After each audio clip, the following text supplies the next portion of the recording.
আপনাদের এখানে যে পিঠাগুলো আছে সবই কি খেজুরের গুড় দিয়ে তৈরি? জি, খেজুরের গুড় এবং খেজুরের রস দিয়ে তৈরি।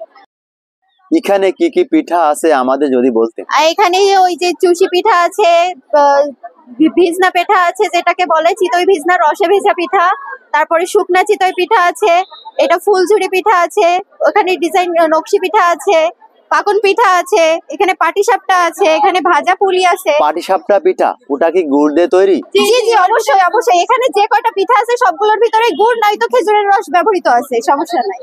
জি, এগুলো কি বিক্রয়ের জন্য নাকি এখানে দর্শকদের দেখানোর জন্য? এগুলো বিক্রয়ের জন্য এবং দর্শকদেরকে দেখানোর জন্য।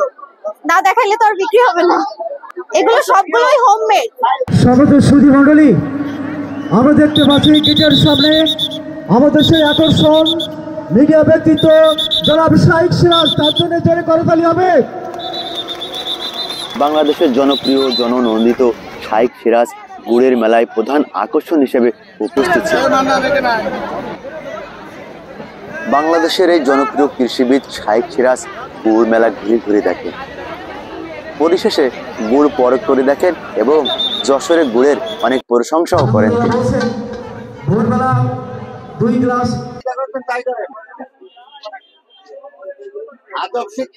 আপনারা মেলায় এসে যে খাঁটি গুড় দেখে আসলে আপনারা কেমন উপলব্ধি করছেন?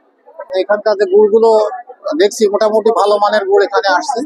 এই উৎসবটা যদি প্রতি বছর হয় তাহলে কেমন হয়? এটা সবার জন্য ভালো, যারা এখানে ক্রেতা বা দর্শক আছে তাদের জন্য, আর যারা বিশেষ করে গুড় উৎপাদনকারী কৃষক তাদের জন্য খুবই একটা ভালো উদ্যোগের বিষয়, যে তাদেরকে উদ্বুদ্ধকরণ একটা বিষয় আছে যে আমাদের এলাকা থেকে যে গুড়ের এটা চাষ দিন দিন হ্রাস পাচ্ছে। এই উদ্যোগ যদি থাকে তাহলে চলমান থাকলে আগামীতে কৃষকরা আরো উদ্বুদ্ধ হবে।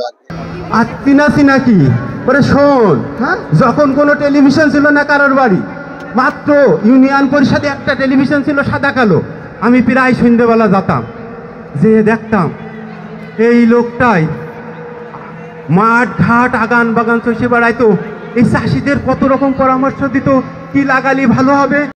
গুড় মেলাকে ঘিরে আয়োজন করা হয় কৃষি বিষয়ক নাটক ও বিভিন্ন রকমের গান বাজনা।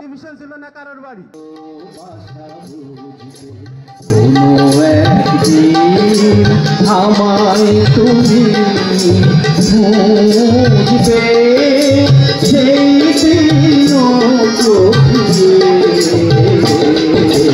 আমার ভালোবাসা বুঝবে, ও আমার ভালোবাসা বুঝবে।